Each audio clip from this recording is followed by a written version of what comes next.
Well, hello everyone. Don Garman here from Mirador Capital Partners. Here we are, 2023. Here we go again. Hope everyone had a safe and enjoyable new year spent with friends and loved ones.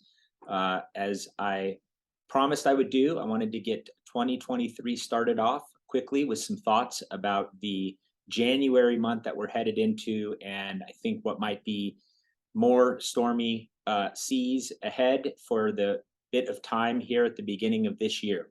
And I'll describe what I think is happening, and we can, and we'll check in periodically to see how we're set up against it. So, if you follow your accounts on a regular basis, you would note today that what we are experiencing in terms of volatility down, which is code in our industry for downside, down days, is a very, very small fraction of what the markets are feeling.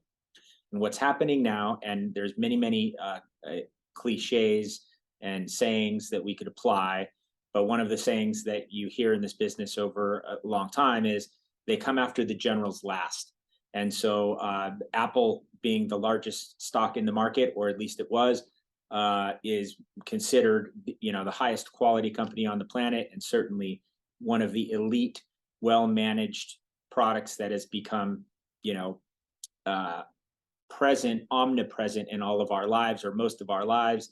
So that has now become the current battleground, in addition to some of the bigger battlegrounds last year. Thankfully, some of those, the bigger of those problems we avoided as well.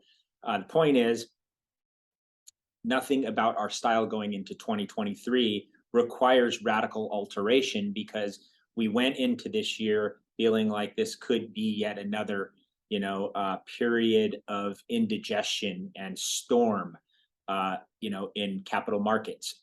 But important, storms do end. And I think we are going into, in California, a 10-day stretch where, we're going to get a huge amount of rain, as we did last week and over obviously the New Year holiday. And I was commenting to my wife, people would love the stock market to be like we would like the weather to be, which is, can't we just get average rainfall and then average non-rainfall, and then have the aqueducts and the rivers and streams be at normal levels? And of course, it doesn't seem to roll like that in nature and in capital markets, right? There are other influences that we can't control. So this could be a period where we're yet in an additional storm, right? And but what you can know about storms, and even this applied to the fires a couple years ago, is it's brutal and it's awful. And we've endured a lot already. The market's actually peaked 1 year ago today, at least on the S&P 500, many other indexes well before that. But bad markets also end. And what we have to do now is be thoughtful. And what we're trying to do now is protect capital and prepare for what happens next. And so that is really where we're spending most of our attention. And I think it's absolutely apparent that where we're positioned, I think, is right in stormy times. But there will come a time not too long from now, depending on what happens 3 weeks to 3 months from now, where we will start to reduce the amount of, we will start to pull the boards off the windows, and and shake off the umbrella and put it away, because we'll have to be prepared for some sunny skies ahead. And that does happen, and it will again.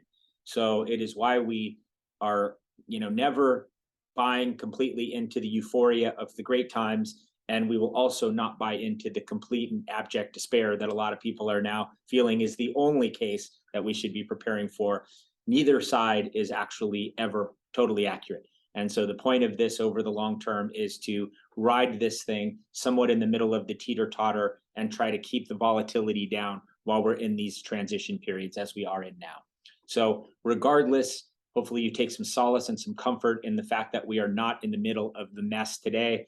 It's unfortunate that the day's starting off on kind of a funky note, because it started off rather optimistically at 6:30 this morning. Those of us who've been around were suspicious that that was going to hold.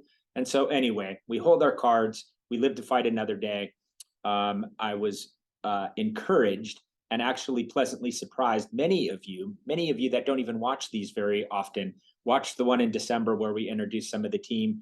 As I said then, and I will reiterate, we have high hopes for this year. A lot of new things are happening and going on, and we're here for all of it. We're excited for the new year. We hope you are as well. We will be checking in with you periodically, perhaps more frequently even than we did last year. That obviously is somewhat market condition dependent, but whatever it is, we will look forward to checking in with you soon, and hope your new year gets off to a great start. Even if the arrows aren't green, we are managing to hold our own in a rough start to 2023, but better days ahead. So cheers, everybody. Talk to you soon. Bye.